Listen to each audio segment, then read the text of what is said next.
What's up, guys? Welcome to another episode of Trade Destinations. Today, we're going to be talking about someone that has been spoken about over the All Star weekend and not in a good way. Jacob Chikrin has removed the Arizona Coyotes off every single piece of social media that he has. So, Twitter, Instagram, and so on and so forth. And the fans have noticed. So is that hinting at a potential trade in the upcoming days, weeks, or on deadline day?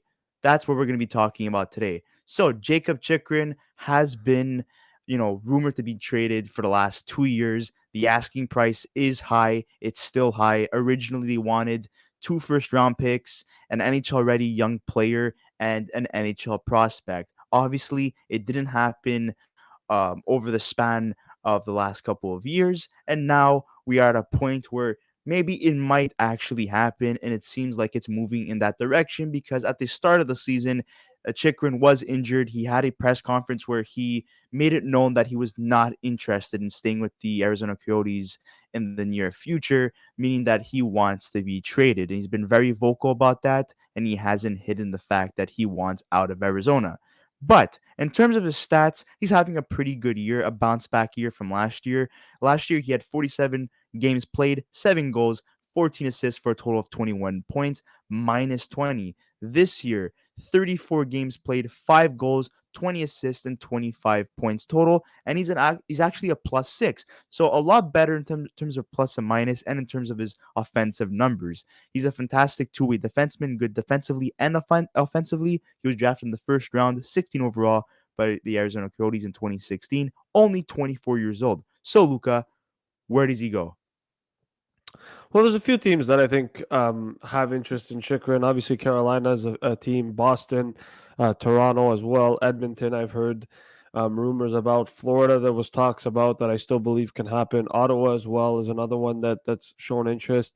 To me personally, I think it's going to be very tough to gouge a trade like Jacob Chikrin, and the reason I say that is just because it really depends on where he wants to go. I know that he doesn't really have a say in where he wants to go, but what I'm saying is that you know no matter what, and kind of with Arizona and with everything that's been going on, they want to kind of follow Chikrin's request and essentially get him traded as soon as possible. And I think that for them, it's going to be a tough situation for the Arizona Coyotes because there's a lot of teams in this league that are interested in him. LA Kings were another one too, but the problem is that their asking price is way too high, and so because their asking price is way too high, and because of everything that's been going on with the salary cap lately, you know it's going to be very difficult to see a team pay that asking price for Jacob Chikrin, even though his salary cap. Listen, he makes $4.6 million, 4.6 million for the next 3 seasons.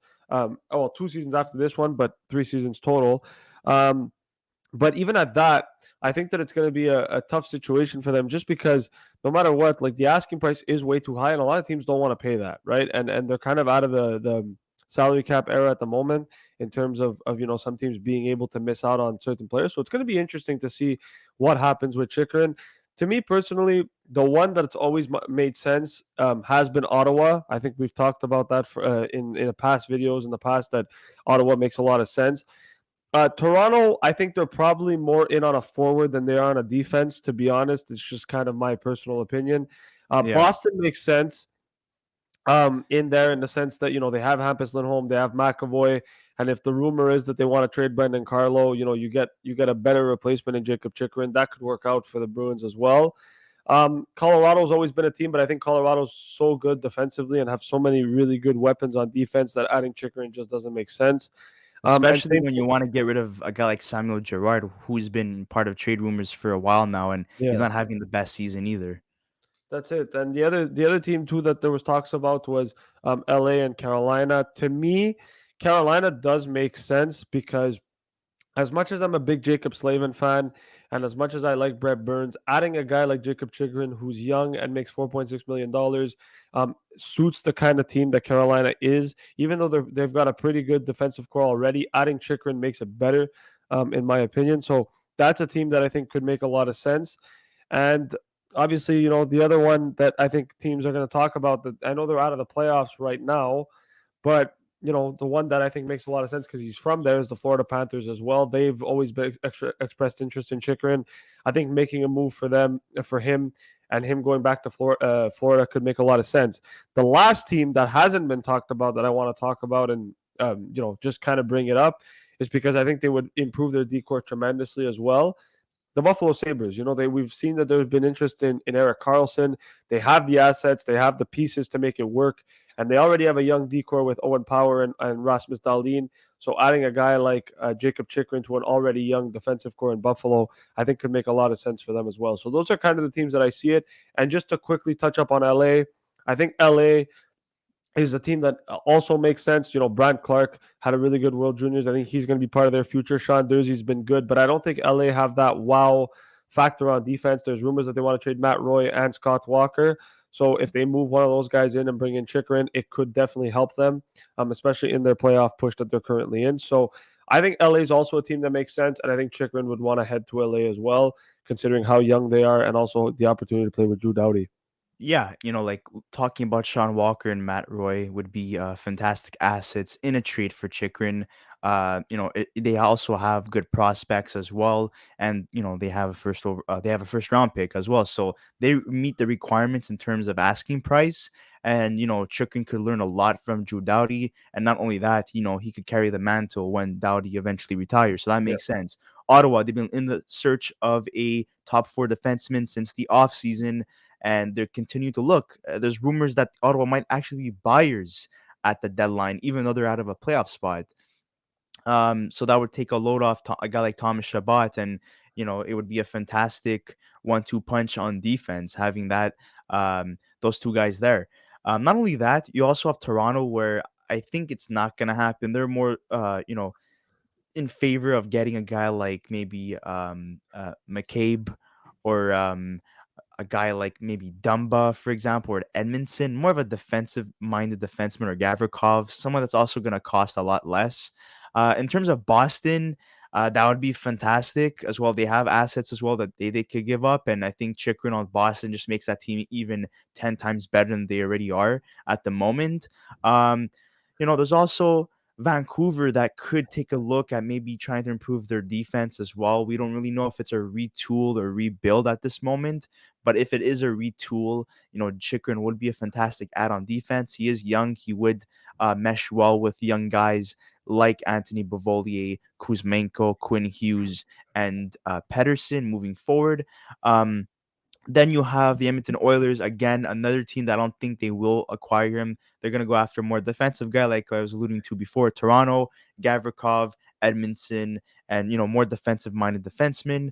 And in terms of Chikrin and the whole, removing Arizona off his bio, I think he knows he's going to get traded. I think we've all been anticipating this.